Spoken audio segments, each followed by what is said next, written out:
Hello दोस्तों, आज का जो हमारा टॉपिक है वो है भारत में आपातकाल की व्यवस्था।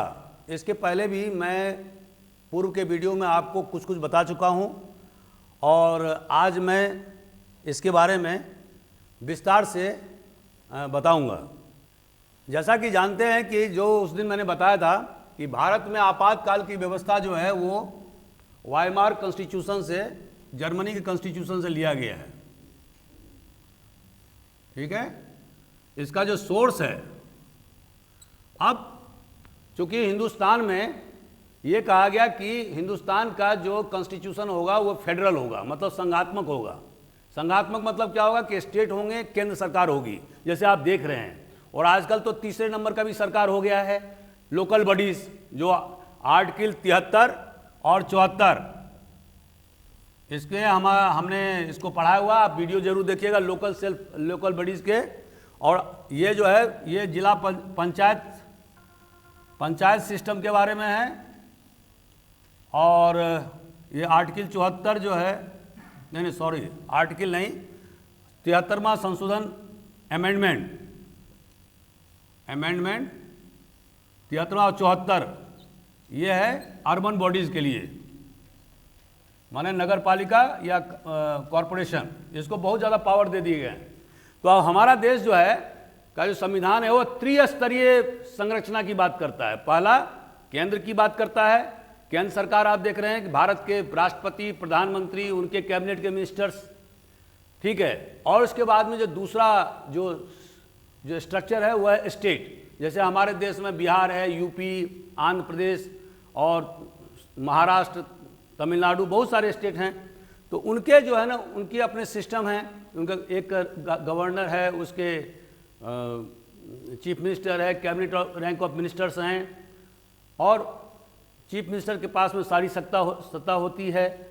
और गवर्नर जो है वो दो काम करता है, एक तो वो केंद्र का रिप्रेजेंटेटिव होता है, दूसरा वो स्टेट का हेड ऑफ द एडमिनिस्ट्रेशन होता है, लेकिन वो रूल नहीं करता है, वो हेड ऑफ द स्टेट होता है।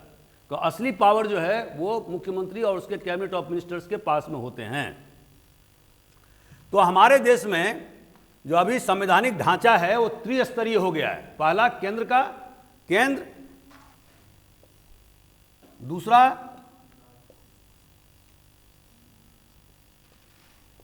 और तीसरा लोकल सेल को क्षेत्रीय या लोकल सेल बॉडी या क्षेत्रीय स्वायत्त संस्था। अब इसमें दो प्रकार के संस्था हैं, एक पंचायत सिस्टम है जो जिला पंचायत, उसके बाद में ब्लॉक पंचायत, उसके बाद में ग्राम पंचायत, और जो शहरों के लिए क्या है, कॉरपोरेशन। 1 लाख से ज़्यादा आबादी जो शहर है उसमें कॉरपोरेशन की स्थापना की जा सकती है, उससे कम जो है उसमें नगर पालिका या म्यूनिसिपैलिटीज़ की व्यवस्था होती है, और उससे जो कम है उसमें नगर पंचायत की व्यवस्था होती है। तो वहाँ भी त्रिस्तरीय प्रणाली है। ठीक है, अब दोस्तों अब सवाल ये उठता है, सवाल ये उठता है कि हिंदुस्तान में ये इमरजेंसी प्रोविजन क्यों किया गया। अब देखिए, ये आपको अभी जैसे मैंने 3 बातें बताई, नेशनल इमरजेंसी, प्रेसिडेंट रूल और फाइनेंशियल इमरजेंसी, 3 प्रकार के प्रावधान हैं इमरजेंसी के भारतीय संविधान में। अब ये नॉर्मल किताब में मिलेगा। जैसे आपको बीए में क्या पूछा जाता है क्वेश्चन कि भारत में आपातकाल की क्या क्या व्यवस्था है, विवरण दें या डिस्कस करें, ठीक है। लेकिन जब यूपीएससी का आप एग्जामिनेशन फेस कर रहे हैं या एमपीपीएससी कर रहे हैं तो आपको क्वेश्चन कैसे पूछा जाएगा कि जब संघात्मक व्यवस्था की गई है तो इमरजेंसी का प्रावधान क्यों किया गया, व्हाई। और यह लिखेगा कि ऐसा भी क्वेश्चन हो सकता है कि इमरजेंसी प्रोविजन, अब ये क्वेश्चन पूछ दिया, आपको लिख दिया कि emergency provision of the constitution of India is an aberration to the federal structure of India, discuss. देखिए, अब इसको कहेगा कि आप इसका व्याख्या प्रस्तुत करें। तो सबसे पहले आप क्या कहेंगे, emergency provision of the constitution of India is an aberration, मतलब जो संघात्मक ढांचा है भारत के संविधान का, उसका ये जो इमरजेंसी प्रोविजन है, जो आपातकाल की व्यवस्था, वो उसका उल्लंघन है। क्यों है, वाई। ये डिस्कस करिए आप। अभी बात को ही घुमा दिया उन्होंने। अब इसका जवाब क्या होगा? अब जवाब ये होगा कि जो फेडरल स्ट्रक्चर, जैसे मैंने आपको बताया कि त्रिस्तरीय संरचना है, और जो दूसरे देश में जैसे अमेरिका का जो फेडरल स्ट्रक्चर है वो सबसे आइडियल स्ट्रक्चर है, कनाडा में भी है, ऑस्ट्रेलिया में भी है, हमारे हिंदुस्तान में भी फेडरल स्ट्रक्चर की संरचना की गई है। लेकिन इमरजेंसी प्रोविजन क्यों है? क्योंकि अमेरिका में तो इमरजेंसी प्रोविजन नहीं है। इसका रीजन क्या है? रीजन है हिंदुस्तान के हिस्टोरिकल सेटिंग में। जो हमारे हर देश का एक इतिहास होता है, तो हमारे देश का भी इतिहास है, और हमारे देश का तो सबसे पुराना इतिहास है, 5000 वर्ष पुराना इतिहास है। चाइना के बाद में चाइना और हिंदुस्तान का जो सिविलाइजेशन है वो सबसे पुराना सभ्यता है पूरे विश्व में, ठीक है, जो 5000 वर्षों तक, 5000 वर्षों का इतिहास है। इतना पुराना इतिहास किसी का नहीं है। अब उसका कारण क्या है? कारण ये है, पहला फिसिपेरस टेंडेंसीज। ये क्या है फिसिपेरस मतलब? इसका हिंदी क्या होता है कि देश में बहुत प्रकार के जो वेस्टेड इंटरेस्ट हैं वो यहाँ पर अभी भी मौजूद हैं, ठीक है। और आपने देखा होगा कि देश जो है रिलीजन के आधार पर, धर्म के आधार पर बंटवारा हो गया 1947 में, और जिसमें कि अंग्रेज ने इसमें बहुत ज़्यादा मदद किया, जो भी किया, लेकिन रिलीजन के आधार पर पाकिस्तान और हिंदुस्तान बन गया, ठीक है। हालांकि हिंदुस्तान के नेताओं ने कभी उसको मान्यता नहीं दिया, ठीक है। अगर मान्यता देते तो हिंदुस्तान भी हिंदू स्टेट हो जाता, लेकिन हिंदुस्तान ने सेकुलर स्टेट की स्थापना किया। लेकिन इस बात से इनकार नहीं किया जा सकता है कि हिंदुस्तान में धर्म का बहुत ज़बरदस्त, खास करके इस्लाम का ज़बरदस्त जो प्रभाव रहा, उसके कारण से वो चूँकि 700-800 वर्षों तक हिंदुस्तान पर शासन किए, तो उसके बाद में जो देश में अनेक प्रकार के जो वेस्टेड इंटरेस्ट हैं वो अभी भी मौजूद हैं, और इसके पहले 1947 में बहुत ज़्यादा मौजूद थे। तो पहला तो ये कारण हुआ। दूसरा सेंट्रीफ्यूगल फोर्सेस। दो प्रकार के फोर्स होते हैं फिजिक्स में, जिसने पढ़ा होगा। एक होता है सेंट्रीपेटल फोर्स, दूसरा होता है सेंट्रीफ्यूगल फोर्स। सेंट्रीपेटल फोर्स होता है जो, मान लीजिए एक गोला है, तो यहाँ पर जो फोर्स जो यहाँ आएगी उसको बोलते हैं ये सेंटर, इसको बोलते हैं, ये इधर का ताकत जो है यहाँ आएगा तो इसको बोलते हैं सेंट्रीपेटल, केंद्रीकृत बल, सेंट्रीपिटल। और जो ताकत केंद्र से बाहर की तरफ जाती है उसको बोलते हैं सेंट्रीफ्यूगल फोर्स। बाहरी ताकत आप समझ लीजिए सेंट्रीफ्यूगल। इसका हिंदी क्या होगा आप देख लीजिएगा डिक्शनरी में। तो दो प्रकार की ताकत काम करती है किसी बॉडीज पर, किसी पदार्थ पर। एक सेंट्रीपिटल जो केंद्र की तरफ ताकत आता है, दूसरा होता है सेंट्रीफ्यूगल। तो हमारे देश में हमेशा सेंट्रीफ्यूगल फोर्स एक्टिव रहा है। जब भी केंद्र की सत्ता कमजोर हुई है, सेंट्रीफ्यूगल फोर्स मतलब रीजनल फोर्स, मतलब जाति का फोर्स, मतलब सेक्टेरियन फोर्स, ये सारे फोर्स हावी रहे हैं, और देश अनेक प्रकार के खंड खंड टुकड़ों में विभाजित रहा है। कुछ ही समय ऐसा रहा है जब देश में एक केंद्रीकृत ताकत रही है, जैसे मॉडर्न पीरियड में, जैसे गुप्त पीरियड में, जैसे मुगलों के समय में, खास करके अकबर और औरंगजेब के पीरियड में, लेकिन बाकी, और बाद में अंग्रेजों के समय में। लेकिन बाकी समय जो है, और अंग्रेज समय में तो 1/3 जो हमारा भूभाग था वो तो प्रिंसली स्टेट के पास में था। तो कहने का आशा ये है कि हिंदुस्तान का इतिहास ये बताता है ये कि हमेशा यहाँ पर सेंट्रीफ्यूगल फोर्सेस काम करते रहे हैं। लेकिन चाइना का इतिहास क्या बताता है? वहाँ पर हमेशा, अगर आप चाइनीज इतिहास पढ़ेंगे तो हमेशा सेंट्रीपेटल फोर्स काम करता है। वहाँ का जो इम्परेयर है वो सर्वशक्तिमान और सन ऑफ हेवन या सूर्य पुत्र कहा जाता है। तो आप चाइना में देखेंगे कि हमेशा से एक केंद्रीकृत पावर रहा है 3री शताब्दी 4ठी शताब्दी ईसा पूर्व से लेकर के। हालांकि अनेक राजवंश बदले हैं उस पीरियड में, लेकिन फिर भी उनकी सत्ता पूरे चाइना पर काबिज रही है। हमारे देश में ऐसा नहीं रहा। इसीलिए पहला कारण तो ये रहा कि देश में जो विभिन्न, इसका रीजन क्या है? रीजन ये रहा है कि the country has still to be integrated. अब इंटीग्रेशन का हिंदी क्या होगा बताओ?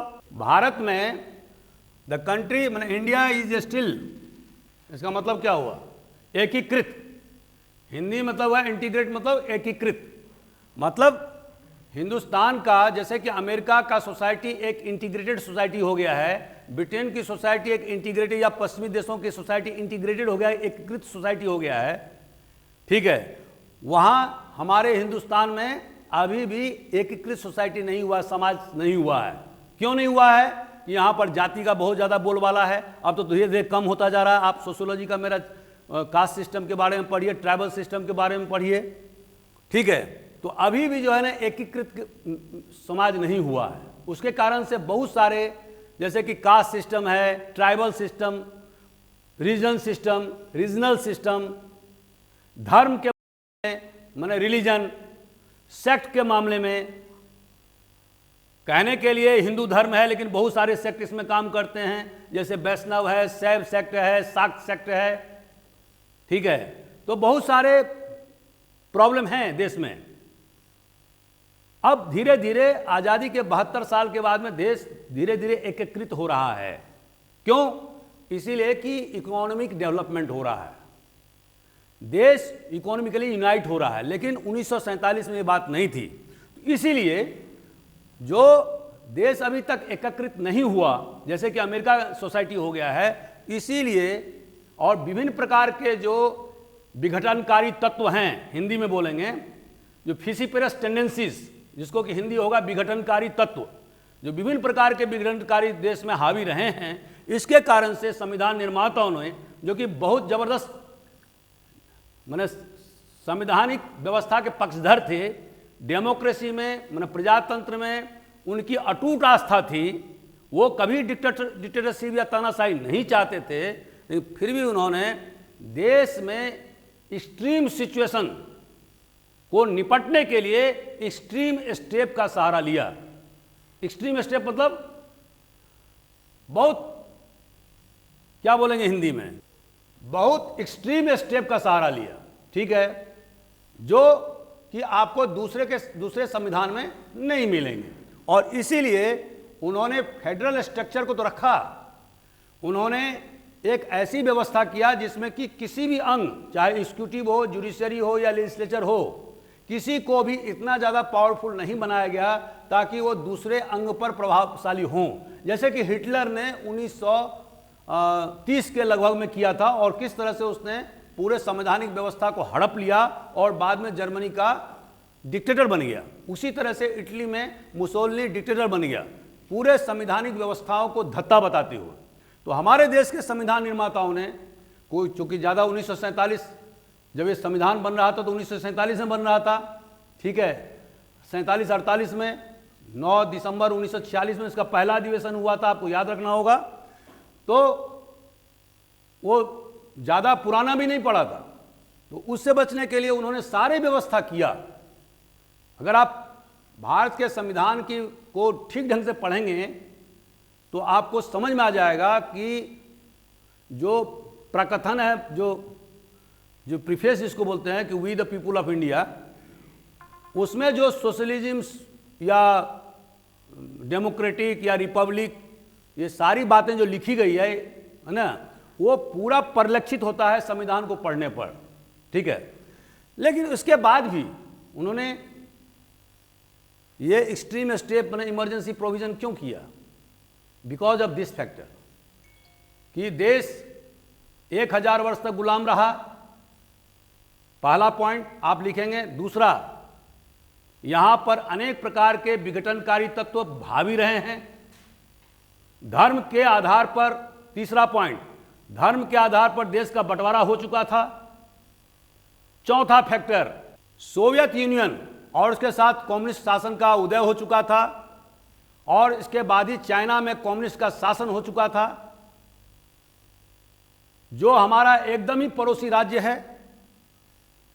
1947 में विश्व जो है 2 खेमे में विभाजित हो गया था, 5वां नंबर, और एक का जो लीडर था वो यूएसए था, दूसरे का लीडर सोवियत यूनियन था। दोनों खेमे में परस्पर शीत युद्ध, अंग्रेजी में बोलते हैं कोल्ड वार, शुरू हो चुके थे। आंतरिक मामले में उत्तर पूर्व के इलाकों में, खास करके नागालैंड में, मणिपुर में, आसाम में, मेघालय में, इन सब राज्यों में विघटनकारी तत्व बहुत ज़्यादा हावी थे और उनको पड़ोसी देशों से मदद मिलती थी। तेलंगाना में कम्युनिस्टों ने जबरदस्त आंदोलन चलाया हुआ था। तो ये सारे फैक्टर ऐसे थे जो बहुत ही ज़्यादा एबनॉर्मल सिचुएशन था, एबनॉर्मल, असामान्य परिस्थिति, असामान्य। इस असामान्य परिस्थिति से निपटारा करने के लिए भारत के संविधान निर्माताओं ने इसमें इमरजेंसी का प्रोविजन किया। अब अगर आप इतना 200 वर्ड में आपको लिखने के लिए कहा जाएगा, इतना अगर आप लिख दोगे तो पूरे के पूरे नंबर आएंगे, ठीक है, और क्वेश्चंस ऐसे ही पूछे जाएंगे। अब ये तो अब हम देखेंगे कि नेशनल इमरजेंसी, अब यहाँ पर आपातकाल की व्यवस्था तीन प्रकार के आपातकाल की व्यवस्था है। अब पहला जो हम लेंगे नेशनल इमरजेंसी। नेशनल इमरजेंसी में दोस्तों क्या क्या है इसमें प्रावधान? अगर बाहरी आक्रमण हो, संविधान में एक्सटर्नल एग्रेशन लिखा हुआ है, और दूसरा है सेना का विद्रोह, जिसको अंग्रेजी में आर्म्ड रिवेलियन कहते हैं। दो स्थिति में नेशनल इमरजेंसी लगाई जा सकती है। और तीसरा 44वें संशोधन के द्वारा यह लिख दिया गया है कि अगर कोई जरूरी नहीं कि जब आपके देश पर वार आ गया या एक्सटर्नल एग्रेशन हो गया तभी आप करेंगे, नो। अगर प्रेसिडेंट ऑफ इंडिया को लगता है, अच्छा मैं जब प्रेसिडेंट ऑफ इंडिया कहता हूं तो you must understand the prime minister and his council of ministers, you understand, because the real power is monopolised by the president of prime minister of India, supported by the council of minister और cabinet rank ministers, you know. तो जब हम अब बार बार जो हम उपयोग करेंगे, because ultimately president sign over this document, तो इसीलिए हम प्रेसिडेंट का उपयोग करेंगे। तो आप देखेंगे कि जब भी, अच्छा तीसरा पॉइंट क्या हुआ, इफ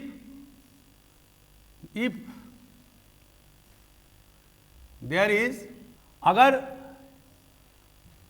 प्रेसिडेंट को यह लगता है कि ऐसा एक खतरा है, तीसरा पॉइंट हो गया, अगर प्रेसिडेंट को ऐसा लगता है कि देश पर संकट के खतरा हैं, ये 44वें संशोधन में जोड़ा गया है, पहले नहीं था, देन इन दैट सिचुएशन क्या होगा, तब पर प्रेसिडेंट जो है वो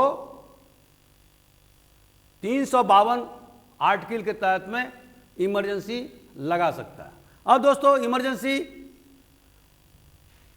पूरे देश के लिए लगाए जा सकते हैं या कुछ पार्ट के लिए लगाए जा सकते हैं, द होल कंट्री और सम पार्ट, कुछ हिस्से में जहां पर मान लो कि बहुत ज़्यादा खतरा है, गवर्नमेंट ऑफ इंडिया ये भी कर सकती है कि चूंकि अब मान लो चाइना से एग्रेशन हो गया है तो नॉर्थ ईस्टर्न का जो इलाका है उसको वो इमरजेंसी घोषित कर दे, लेकिन बाकी देश में इमरजेंसी नहीं हो।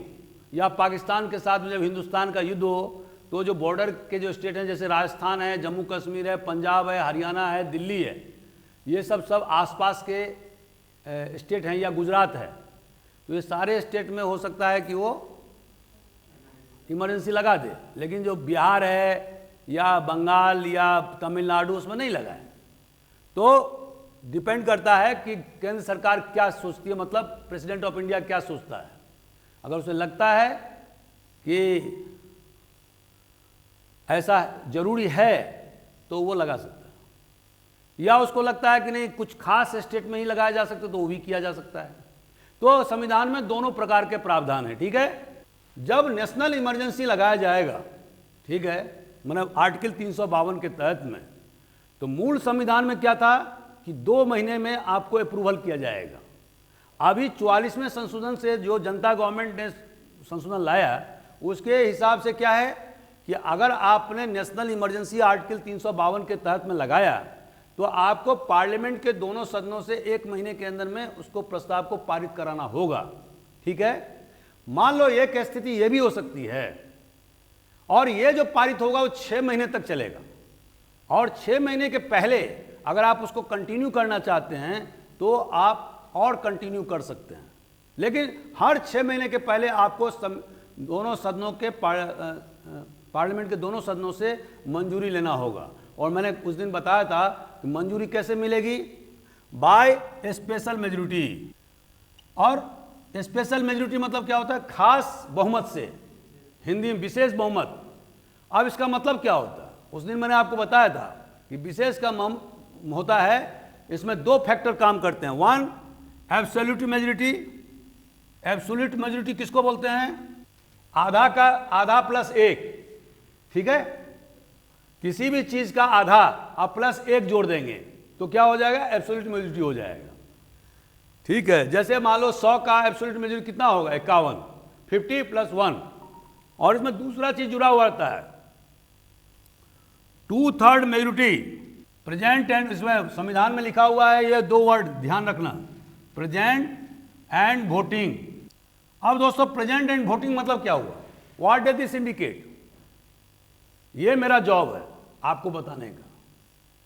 आपने किताब में स्पेशल मेजोरिटी अनेक बार पढ़ा, आपको समझ में नहीं आया, मुझे एमए तक समझ में नहीं आया था कि ये क्या है। और अभी भी मैं बहुत सारे लोगों को पूछ दूंगा तो नहीं होगा।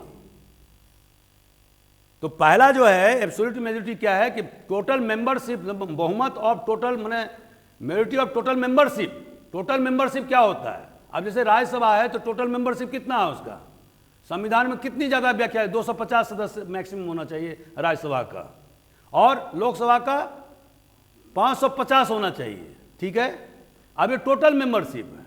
अब अगर मान लो राज्यसभा की बात करते हैं तो इसमें टोटल मेजोरिटी, एब्सोल्यूट मेजोरिटी क्या होगा, 125 का एक जुड़ जाएगा, 126 हो जाएगा राज्यसभा के परिप्रेक्ष्य से देखेंगे तो। और लोकसभा के परिप्रेक्ष्य से देखेंगे तो कितना होगा, 275। अब इसमें +1 जोड़ देंगे, ये 276 हो जाएगा अगर लोकसभा में प्रस्ताव पारित हो रहा है तो, ठीक है, तो 276 हो जाए। लेकिन ये इतना ही काफी नहीं है, it should be the combination of both, मतलब absolute, the combination of absolute majority plus 2/3 majority present and voting. मतलब क्या हुआ, प्रेजेंट एंड वोटिंग से मतलब क्या हुआ, अब सेकंड पर चलते हैं। व्हाट डज दिस इंडिकेट, अगर मान लीजिए जिस समय में ये प्रस्ताव, मान लीजिए नेशनल इमरजेंसी को, प्रस्ताव को पारित कराने के लिए राज्यसभा में रिजोल्यूशन आया, प्रस्ताव, तो अब इसमें क्या होगा कि उस दिन 200 सदस्य, माने 250 में से 200 सदस्य वहां पर मौजूद हैं, ठीक है। वोटिंग का मतलब क्या हुआ, अब 200 तो मौजूद हैं, लेकिन कुछ सदस्य को ऐसा भी होता है, आपने देखा होगा कि सुप्रीम कोर्ट के द्वारा या दूसरे कोर्ट के द्वारा उनको मतदान से वंचित किया जाता है। हो सकता है उन पर केस कुछ चल रहा हो, उन पर डिस्क्वालिफिकेशन के केस चल रहे हों लोग, ठीक है, इलेक्शन कमीशन ऑफ इंडिया में या हाई कोर्ट में या सुप्रीम कोर्ट में, ठीक है। उस स्थिति में यह भी ऑर्डर कोर्ट करती है कि जब तक कि इसका निर्णय नहीं हो सकता, हो जाता है, आप प्रोसीडिंग में भाग ले सकते हैं लेकिन आप वोट नहीं कर सकते हैं, ठीक है, यह आप समझने की जरूरत है। तो अब प्रेजेंट एंड वोटिंग, मान लीजिए कि उस समय में जो सदस्य था वो है 200 सदस्य, 200 राज्यसभा में बैठा था एमपीस, इसमें 2 सदस्य जो है ना अभी वोटिंग की स्थिति में नहीं है, उनके ऊपर केस चल रहा है, उनको डिबार किया हुआ कि आप वोटिंग नहीं कर सकते, आप प्रोसीडिंग में भाग ले सकते हैं, ठीक है। तो रह गया कितना, 198। अब इसके 2/3 कितने होंगे,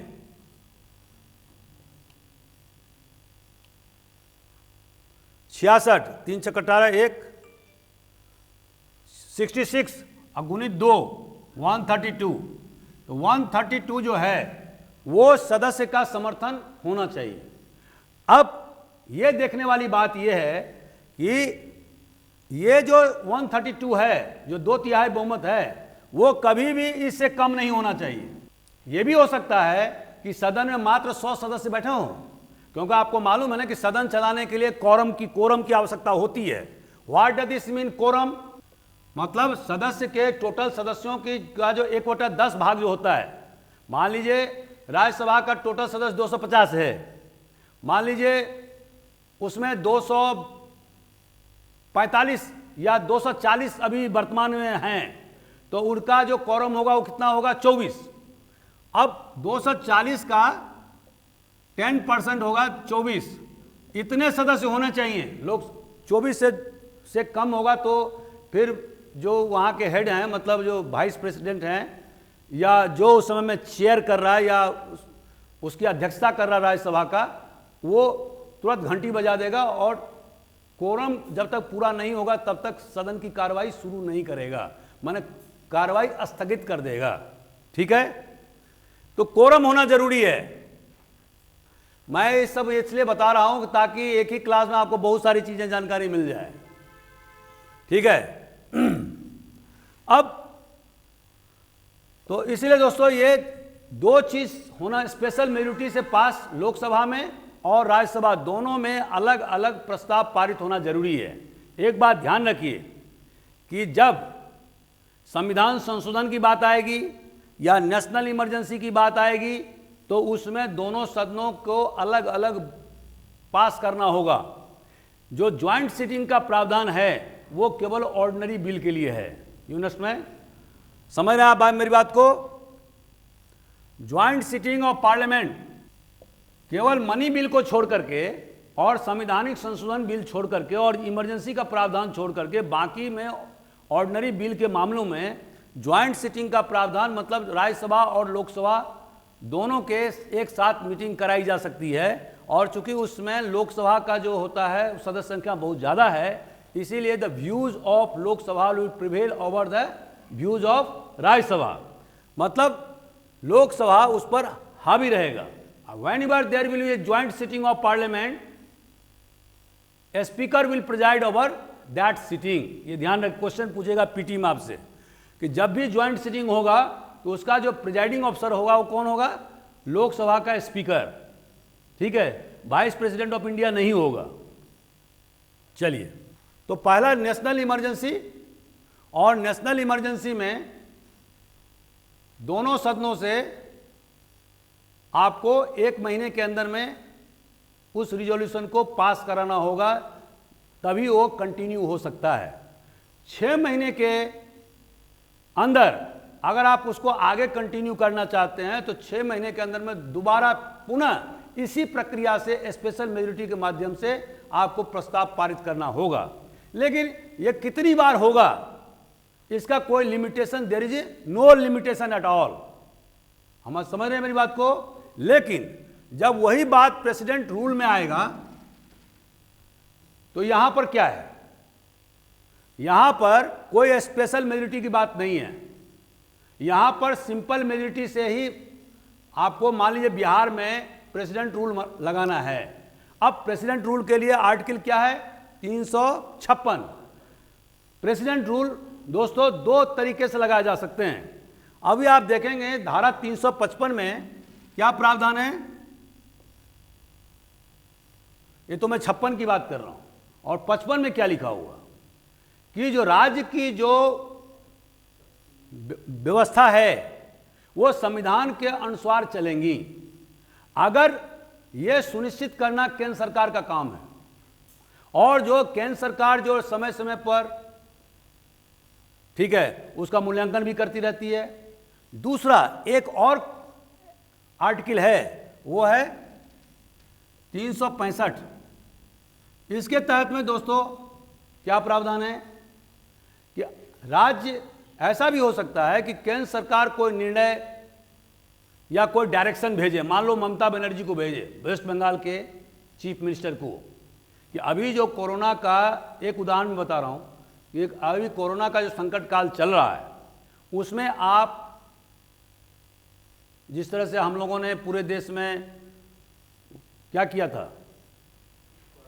क्वारंटाइन हो गए थे, तो केंद्र सरकार एक दिशा निर्देश जारी करती है कि कोरोना महामारी से बचने के लिए आपको लॉकडाउन का प्रावधान करना है, क्वारंटाइन करना है, मास्क लगाना है, और हॉस्पिटलों में इसके लिए अलग अलग सेल बनाने हैं, इमरजेंसी वार्ड बनाने हैं। और मान लो कि राज्य सरकार या वेस्ट बंगाल की सरकार ऐसा नहीं करे, वो डायरेक्शन को धत्ता बता दे, बोले आप कौन कहने वाले होते हैं, हमको जो मन करेगा हम करेंगे, हमारे राज्य में अभी कोई कोरोना नहीं फैल रहा है, सपोज ये कह सकता है, तो in that situation what will happen? और राज्य सरकार के नेग्लिजेंस से और केंद्र सरकार के निर्देश के बावजूद भी वहां पर कोरोना का भारी एकाएक विस्फोट हो गया। तो इसका मतलब हुआ कि राज्य सरकार ने आर्टिकल 365 में जो केंद्र सरकार के जो निर्देश थे उसको नहीं माना। तो अगर वो नहीं माना तो in that situation also article 356 के तहत में प्रेसिडेंट रूल लगाई जा सकती है। ठीक है, और इसलिए और 355 में मैंने बताया आपको कि 355 में केंद्र सरकार ये सुनिश्चित करेगा कि राज्य की जो शासन व्यवस्था है वो संविधान के अनुरूप चल रहा है या नहीं चल रहा है।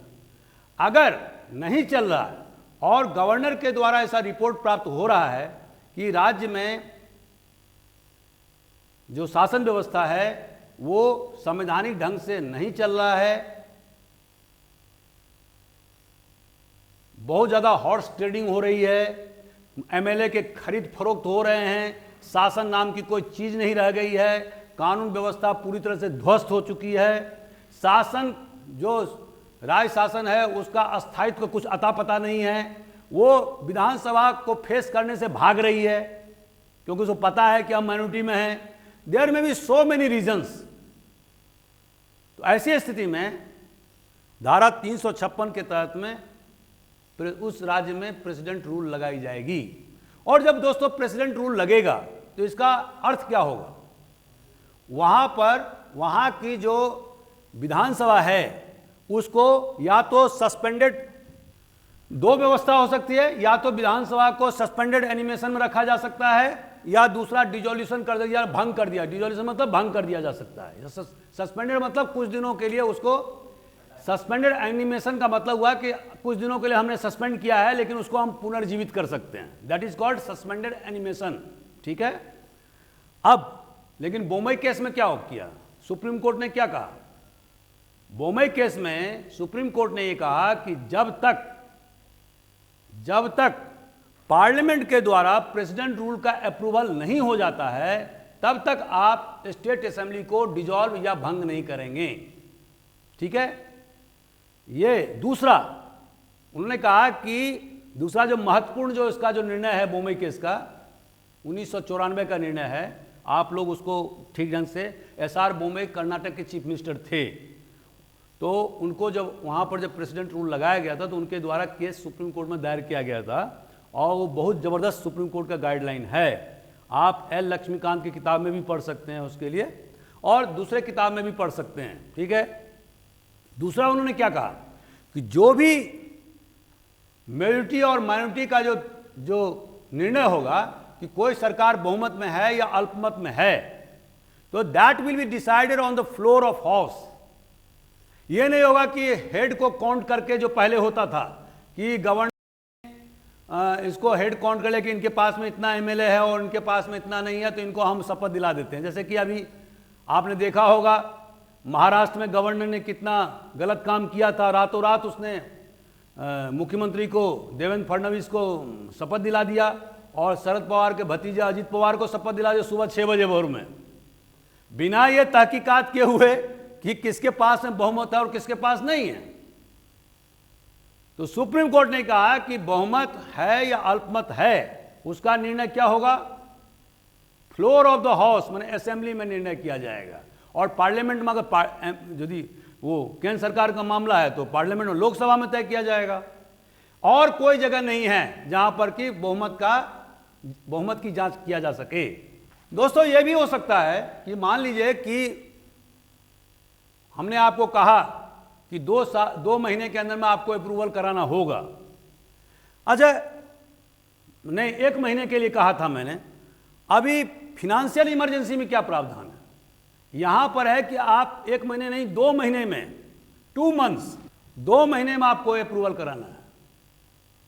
ठीक है। यहां पर 1 महीने का प्रावधान नहीं है। दूसरा, जब प्रेसिडेंट रूल होगा राज्य में तो फिर क्या होगा? जो गवर्नर है वो असली सत्ता का उपयोग करेगा। मुख्यमंत्री और उसके मंत्रिपरिषद को भंग कर दिया जाएगा, लेकिन विधानसभा को डिसॉल्व आप तब तक नहीं करेंगे जब तक कि पार्लियामेंट से इसका अप्रूवल नहीं हो गया। ये बोमई केस है। और दूसरी बात, अगर मान लीजिए कि आपने प्रेसिडेंट रूल लगा दिया और उस स्थिति में वो अप्रूवल नहीं हुआ, तो विधानसभा को पुनः रिट्रीव मतलब पुनर्जीवित किया जा सकता है, ये प्रावधान है। अब दोस्तों, इसका असर, मान लीजिए प्रेसिडेंट रूल किसी राज्य में लगा है, तो चूंकि मान लो कि वहाँ के जो विधानसभा भंग हो चुके हैं, सपोज मैंने पार्लियामेंट से अप्रूवल हो गया है, तो उस सिचुएशन में क्या होगा? उस सिचुएशन में केंद्र सरकार अपने प्रतिनिधि के द्वारा उस राज्य के सरकार का संचालन करेगा। और उसके लिए गवर्नर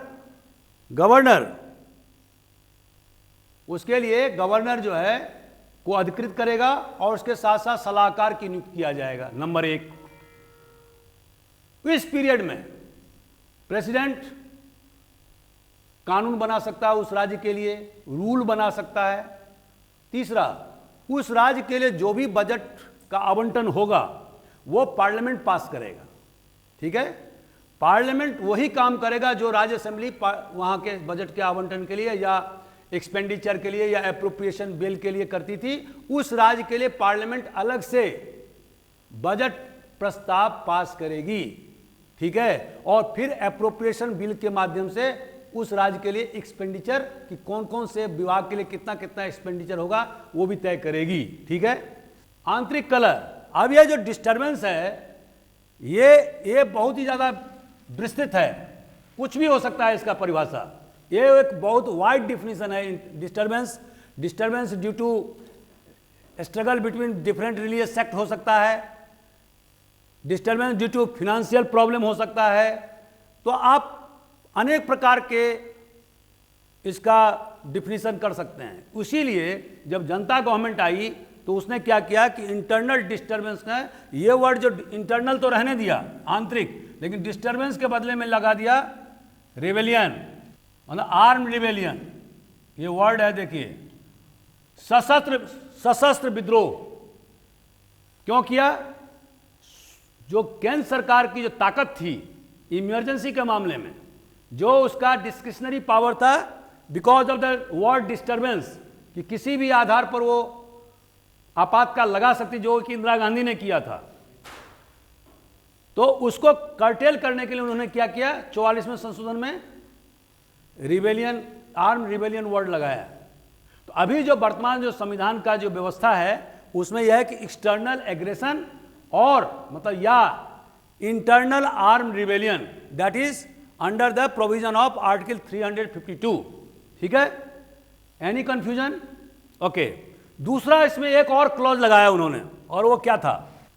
उन्होंने 44वें संशोधन के द्वारा ये कहा, लिखा हुआ है कि ये जो आपातकाल का जो माने नेशनल इमरजेंसी के तहत में जो आपातकाल लगाई जाएगी, उसमें प्रधानमंत्री और कैबिनेट के सदस्यों के दस्तखत के साथ में, प्रपोजल के साथ में प्रेसिडेंट ऑफ इंडिया के पास में जाएगा।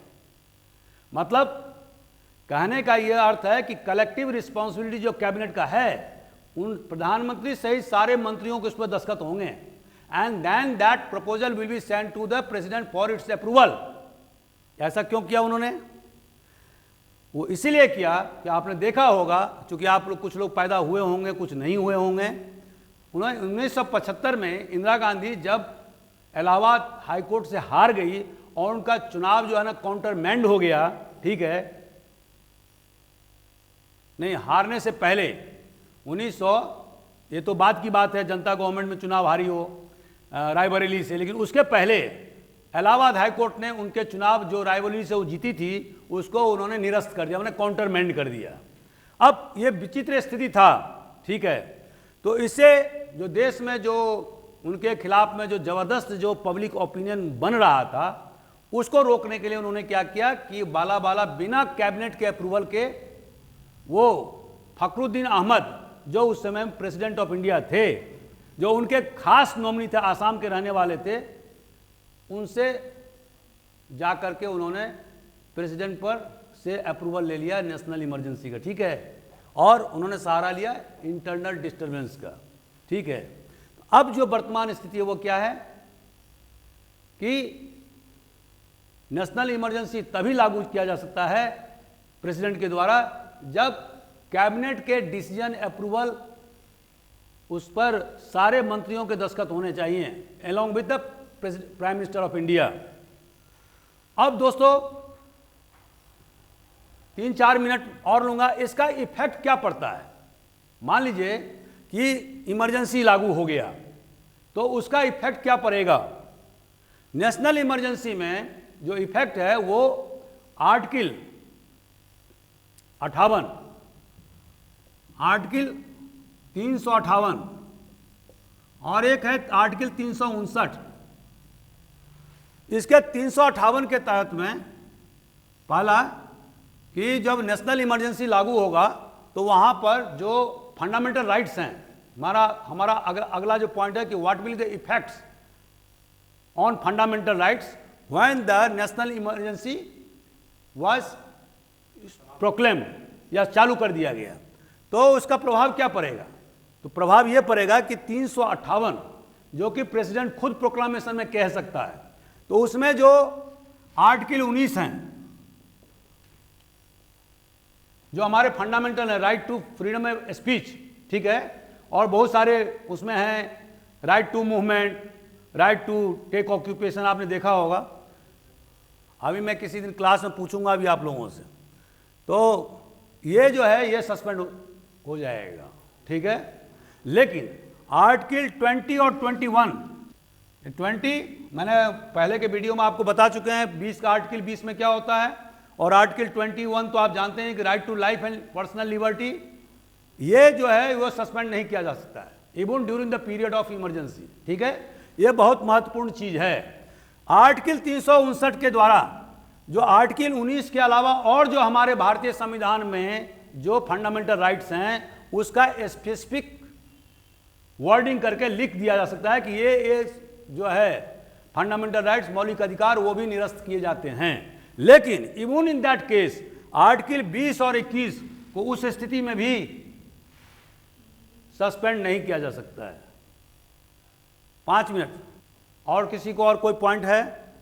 एक बात और मैं कहना आपको भूल गया जो मैं आज इसको फिनिश कर रहा हूं। फिनेंशियल इमरजेंसी में दोस्तों क्या होता है, ये अक्सर क्वेश्चन पूछते हैं। जब फिनेंशियल इमरजेंसी लगाया जाएगा धारा 360 के तहत में कि जब देश में ऐसा लगे कि वित्तीय संकट हो गया, जैसे 1991 में चंद्रशेखर सरकार के समय में वित्तीय संकट हो गया था, जब हमारे पास में पेमेंट जो बैलेंस ऑफ पेमेंट नहीं था, हमें सोना, हमने पहले के वीडियो में बताया था कि सोना हमें गिरवी बैंक ऑफ इंग्लैंड में रखना पड़ा था, क्योंकि हम जो सामान आयात करते हैं तो हमें डॉलर में चुकाने होते हैं और वो हमारे पास में फॉरेन एक्सचेंज नहीं था, ठीक है।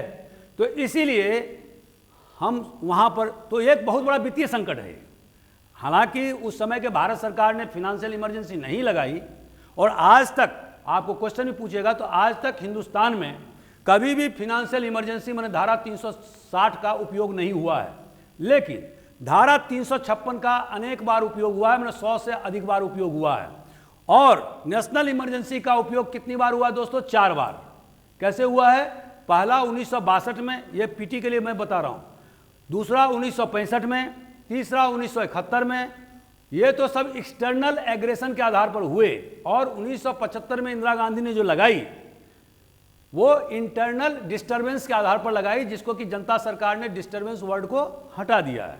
अब दोस्तों मान लीजिए फिनेंशियल इमरजेंसी देश में लागू हो जाती है, देन व्हाट विल हैपन? ऐसी स्थिति में प्रेसिडेंट ऑफ इंडिया कह सकता है कि कर्मचारियों के वेतन कटौती करो। इवन द वेतन ऑफ जो सैलरी है सुप्रीम कोर्ट के जजेस, हाई कोर्ट के जजेस, उनके वेतन में कटौती की जा सकती है। केंद्र सरकार यह भी निर्देश दे जा सकता है कि राज्यों को और इवन विभिन्न विभागों को कि आपको इतना ही खर्चा करना है। तीसरा, अगर उस समय में राज्य सरकार काम कर रही है और विधानसभा में किसी भी कोई बजट वो पास करती है, तो बजट का पास करने के बाद उसको कंसिडरेशन के लिए प्रेसिडेंट अपने पास बुला सकता है और उसमें संशोधित कर सकता है कि आपने जो इतना बजट जो पास किया है और इसमें जो रेवेन्यू रिसीट इतना है और एक्सपेंडिचर रिसीट इतना है और देश की माली हालत खस्ता है और आपने जो इतना इतना टैक्स लगा दिया है, जनता ऐसे ही कड़ा रही है, दर्द में है, परेशान है, तो उसमें भी वो संशोधन करने का काम कर सकती है।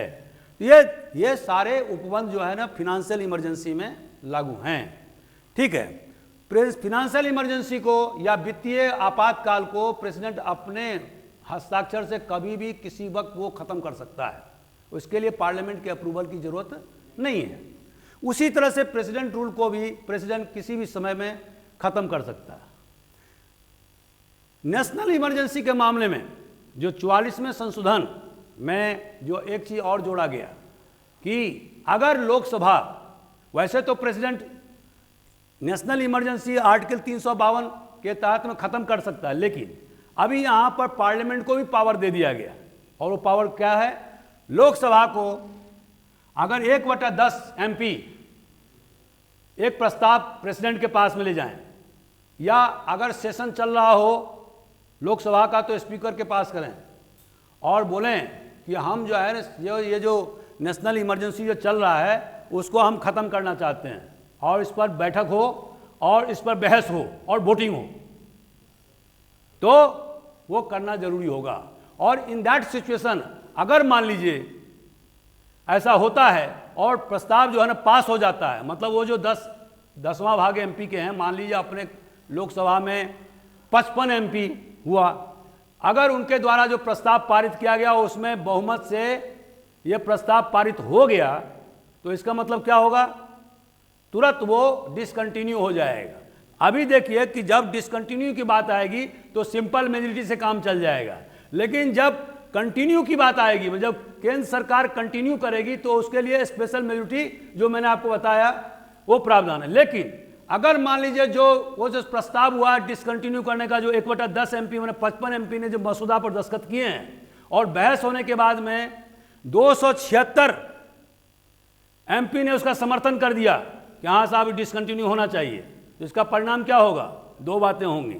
पहला तो इमरजेंसी खत्म हो जाएगा, और दूसरा द गवर्नमेंट ऑफ डे उसको इस्तीफा देना होगा, because the government has lost the confidence of the house of Commons या लोकसभा। आपको समझ में आ रही है मेरी बात को? Thank you.